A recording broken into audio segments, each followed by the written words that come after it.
كابتن؟ ده رياض عبد السلام، مدرب نادي بهتيم للكبادي ومدرب المنتخب الوطني للكبادي.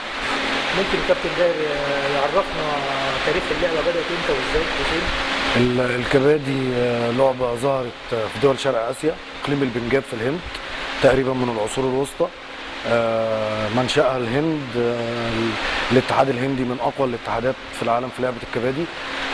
ظهرت في مصر على ايد دكتور اسامه سعيد هاشم، رئيس الاتحاد المصري للكبادي ورئيس الكونفدراليه الافريقيه للكبادي ونائب رئيس الاتحاد العالمي للكبادي.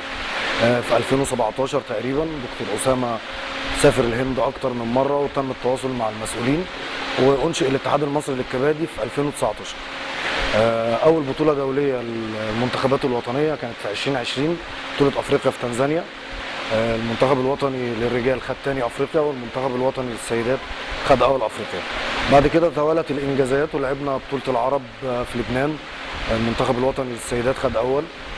جات لنا دعوه من الاتحاد الاوروبي، لعبنا بطوله اوروبا قبرص. الاتحاد المنتخب الوطني للسيدات خد اول برضو. عندنا في نادي بهتيم الاول لازم اشكر استاذ كريم ابو شنيبه لان هو اول من امن بلعبه الكبادي ودعمها جدا في النادي لحد ما اتسجلت في الاتحاد 2020 تقريبا من اوائل الانديه اللي سجلنا في الاتحاد نادي بهتيم الرياضي. عندنا لعيبه دوليه. اللاعب اسلام منتصر يوسف اول لاعب دولي في نادي بهتيم ولعب اول بطوله افريقيه للاتحاد المصري للكبادي. عندنا احمد باهر رياض لاعب دولي لعب برضو بطوله افريقيا اول افريقيا ومؤهل دلوقتي يروحوا بطوله اوروبا ان شاء الله في ايطاليا الشهر ده تقريبا. ده ملخص لعبه الكبادي. التعريف باللعبه هي الكبادي لعبه جماعيه ذات فلسفه اخلاقيه ومعناها تشابك الايدي للدفاع عن الحصن. الفريق 12 لاعب 7 لعيبه اساسي و5 احتياطي. ملعب الكبادي 10 في 13 متر مقسوم نصين، كل نص فرقه 7. الماتش 40 دقيقه 4 اشواط، الشوط 10 دقائق ما بينهم راحات، ما بين الشوط الاولاني والثاني دقيقتين راحه، ما بين الثاني والثالث 5 دقائق راحه، ما بين الثالث والرابع دقيقتين راحه. في انواع كتير للكبادي، كبادي الشاطئي، كبادي الدائري، كبادي الصالات، كبادي الاسره، كبادي ذوي الاحتياجات الخاصه. كابتن محمد رياض مدرب نادي بهتيم ذوي الاحتياجات الخاصه واول من دخل كبادي ذوي الاحتياجات الخاصه برضه في مصر عندنا هنا في نادي بهتيم. كبادي لعبه بتمتاز بان هي لعيب الكبادي محتاج عناصر اللياقه البدنيه تقريبا كلها. الماتش 40 دقيقه محتاج تحمل عام. الاشواط 10 دقائق محتاجين تحملات سرعه. الهجمه 30 ثانيه محتاجين سرعات وفنتات. الفريق 7 بيلعب بخطه فمحتاجين تكتيك وخطط. تقريبا شغل جماعي فردي مع بعض لمده 40 دقيقه من المتعه والتشويق زي ما بيقولوا. بالنسبه لنادي بهتيم شارك في كام بطوله؟ حصل على بطولات؟ نادي بهتيم زي ما قلت لحضرتك من اوائل الانديه اللي شاركت في الاتحاد المصري للكبادي من 2020. الحمد لله احنا ابطال كاس مصر للكبار السنه دي. خلينا في السنه دي نادي بهتيم لعبنا 5 بطولات تحت 12 سنه، بطوله كاس مصر تحت 12 سنه بورسعيد وده كان اول مره البطوله تتلعب بنظام الدوري. نادي بهتيم الرياضي خد ثالث كاس مصر. قبلها كان بطوله تحت 15 سنه نادي بهتيم خد اول كاس مصر. بطوله ال 18 سنه ثالث كاس مصر. بطوله ال 21 اول كاس مصر. بطوله الدرجه الاولى رابع كاس مصر. السنه اللي فاتت احنا كنا ابطال الكاس الدرجه الاولى. عندنا لعيبه دوليه زي ما قلت لحضرتك تقريبا في جميع المراحل السنيه لان احنا عندنا منتخبات تحت 18 تحت 21 ودرجه اولى.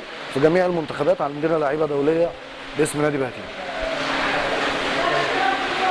كابتن محمد نيجي وانت الف شكر على الحوار الجميل الشيق ده ولخصت لنا كابتن باهر كابتن باهر نقول له الف شكر ولخصت لنا موضوع الكبادي.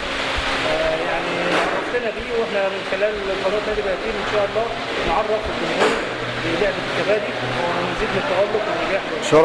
شرف لينا ان احنا ننتمي لصرح من صروح الرياضه العظيمه نادي بهتيم. احنا مواعيد التمرين 3 خميس جمعه، 3 خميس الساعه 3، جمعه الساعه 9 الصبح. تنورونا وتشرفونا. انا اسمي محمد جمال بادئ الكبادي في نادي بهتيم مع كابتن باهر بقالي 3 سنين. لعبت 3 بطولات، خدت 2 اول واحده تاني. اول بطوله كانت في بورسعيد. الحمد لله ربنا وفقنا وكان كابتن باهر ليه مجهود كتير طبعا معانا بعد ربنا، وربنا وفقنا واحنا بدأنا الكبادي في 2020 شهر 6، وهي أثرت عليا بدني وشخصيتي وكل حاجة في حياتي. وبحب أشكر كابتن باهر. بس كانت أول بطولة بالنسبة لي بقى، فاللي هو كانت فرحة كده. وبعد كده يعني كنت بتمرن قبلها بسنتين لحد ما ربنا وفقني وخدت أول. تعبت واتمرنت لحد ما جت البطولة وعملت اللي عليا. كان التوفيق من عند ربنا وخدت أول.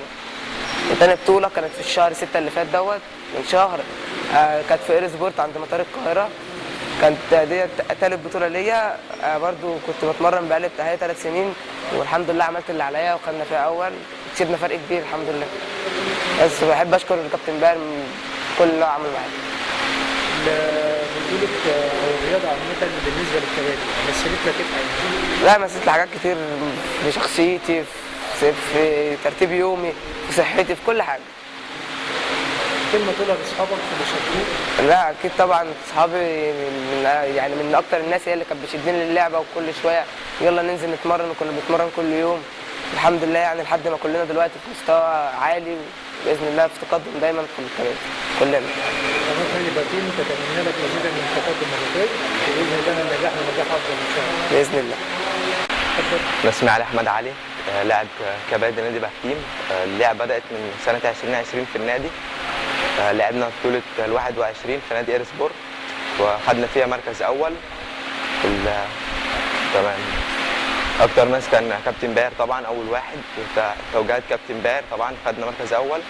تاني واحد كان أحمد باهر، وبقية اللعيبة معانا عبد الرحمن الحسيني وزاد عماد ومحمد عبد الصمد، وبقية اللعيبة كلها طبعا كانت واقفة معانا، والحمد لله خدنا مركز فيها أول.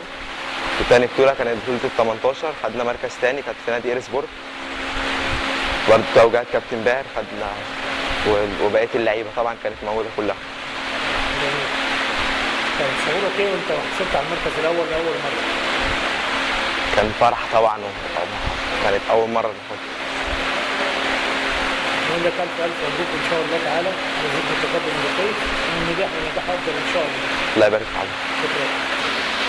اسمي زياد وجيه صلاح. في نادي بهتيم بقالي حوالي 3 سنين. بتمرن مع كابتن باهر وكابتن درويش، وخيرهم عليا طبعا. نزلت 3 بطولات. بطولة ال 15 سنة خدنا مركز تاني، بطولة ال 18 سنة خدنا مركز تالت، بطولة ال 18 اللي بعدها برضو خدنا مركز تالت. وبس دلوقتي اتمرنا واتغيرنا خالص، وبإذن الله البطولات الجاية كلها بتاعتنا. وكل الدعم من دكتور أسامة سعيد وكابتن باهر رياض وكابتن درويش. وكل الدعم من بيدعمونا دايما وبيدونا طاقة إيجابية دايما، وهم اللي مشجعيننا على التمرين وحاجات كتير جدا. وشكرا للنادي بهتيم وهو قدها. انا اسمي ادم محمد جمال، عندي 16 سنه، بدأت الكبادي من 3 سنين. انا لاعب كبادي في نادي بهتيم. لعبت بطولتين، واحده خدت فيها مركز ثالث والثانيه مركز ثاني. اللي خدت فيها مركز ثاني كانت في نادي اير سبورت، والمركز الثالث برضه كانت في نادي اير سبورت.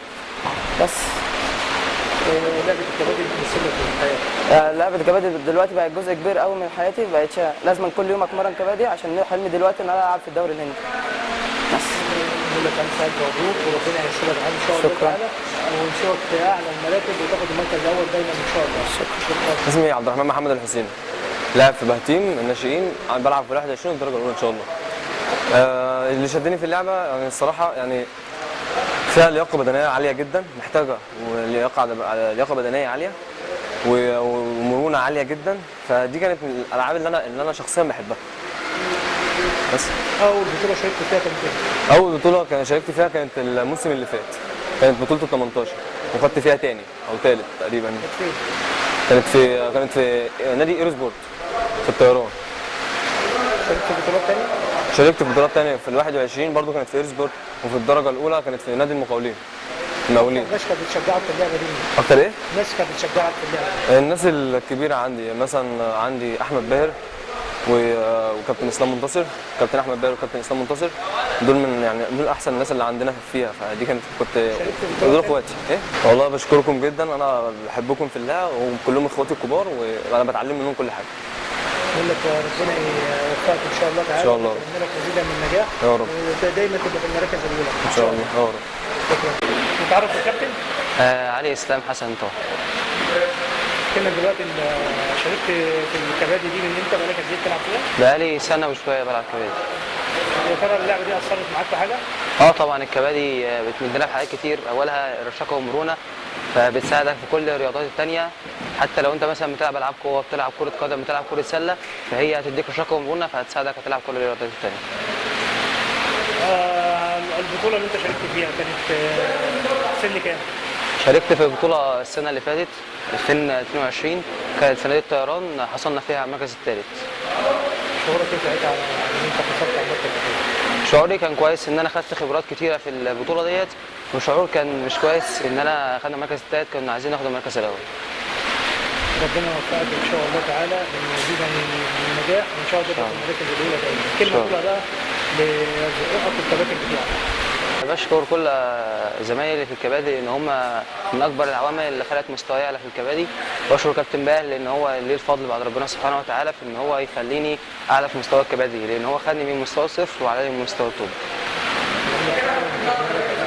ودايما يا رب نشوفك في المراكز الاولى ان شاء الله. اكتر شيء عجبك في اللعبه دي؟ كان اللياقه البدنيه، وبتعلي اللياقه البدنيه بتاعتي، وصحابي ولاد عمتي شدوني ليها وجابوني، وكابتن احمد باهر شدني برضو ليها وقال لي ان هي لعبه حلوه وعايزك تيجي تجربها، وقلت اروح وجربتها، وان شاء الله اللي عجبني فيها ان هي فيها بطولات كتير، وان شاء الله اشارك في بطوله واقدر اخد مركز فيها ان شاء الله. ان شاء الله. كل كابتن نشوفك في المراكز الاولى. وحابب اوجه الشكر للكابتن باهر طبعا كابتننا، شكرا يا كابتن باهر على وقوفك جنبنا وتمرينك جنبنا. اسمك؟ عمر اسلام حسن. شاركت في النشاط الكبادي ده من امتى؟ بقالي سنتين. دخلت كام بطوله؟ دخلت بطولتين وطلعت الحمد لله فيهم الاول. الاثنين. كانوا فين؟ واحده في بورسعيد اللي هي بطوله ال 12 سنه، وواحده في ايرو سبورت 15 سنه، والحمد لله طلعنا فيهم الاول. شعورك ايه بقى اول ما حصلت على المركز الاول؟ كنت مبسوط ان اول مره اشارك في بطوله واحوز فيها بالمركز الاول. كلمه تقولها لاكتر ناس تعبوا معاك؟ كابتن باهر ووالدتي طبعا تعبت معايا جدا، الفلوس اللي بتدفعها ونشكر دكتور اسامه سعيد اللي هو يساعدنا في البطولات اللي احنا بندخلها. كلمه تقولها لكابتن باهر؟ كابتن باهر هو اللي وصلني للمستوى اللي انا فيه دلوقتي، ولولا ما كنتش وصلت هنا. بقول لك الف مبروك ومزيدا من التقدم ان شاء الله في المراكز الاولى دايما. ان شاء الله. اتفضل. تعرف الكابتن؟ اسمي ابراهيم فهمي، لاعب كبادي في نادي بهتيم. اسمي ابراهيم فهمي، لاعب كبادي في نادي بهتيم الرياضي. بلعب مع كابتن باهر وكابتن درويش، وطبعا رئيس الاتحاد الاستاذ الدكتور اسامه سعيد، ومعانا طبعا فريق كبير بتاع الدرجه الاولى، كابتن اسلام، كابتن احمد باهر، كابتن جيكا، كابتن اوكراني، كابتن يوم، كابتن امير، كابتن ابراهيم مجدي، وكابتن طلبه. لعبت اللعبه دي بقالي كده سنه او سنه ونص، وجينا لعبت معاهم كذا بطوله. الحمد لله اول بطوله عملنا اول كاس مصر، وتاني بطوله ربنا ما وفقناش فيها عملنا رابع، بس ان شاء الله اللي جاي في حاجات جديده ان شاء الله، في تمرين جامد في اقوى من كده. كلمه شكر توجهها لاكثر ناس تعبت معاك؟ طبعا كابتن باهر طبعا وكابتن درويش، اكتر ناس تعبت معانا، مجهود ومجهود قوي مش مجهود طبيعي، ان هم يعملوا فريق اصلا بيجمعونا في وقت يخلوا الفريق يلم بسرعه رهيبه. التكنيك بتاعها اصلا ان انت تجمع فريق زي لعبه جماعيه مش لعبه فرديه، ما ينفعش حد فردي ان هو يلعب لوحده، لازم تكون مجمع فريق والفريق كله فاهم بعضه وكذا خطه باكتر من طريقه. الكلام ده كله طبعا بيفرق في اللعب. كلمه توجهها لمجلس الاداره؟ مجلس الاداره طبعا هو بيدعمنا وبيقف معانا. بوجه الشكر للاستاذ كريم ابو شنيبه، هو مشرف علينا اصلا في الماتشات بتاعتنا كلها، ورئيس مجلس الاداره الاستاذ سمير الزهار، وطبعا اعضاء مجلس الاداره كلهم طبعا بيدعمونا كلنا، وربنا يكرمنا في اللي جاي ان شاء الله. بقول لك شكرا ومزيدا من التالق، وان شاء الله دايما في المراكز الاولى. اقولها شكرا.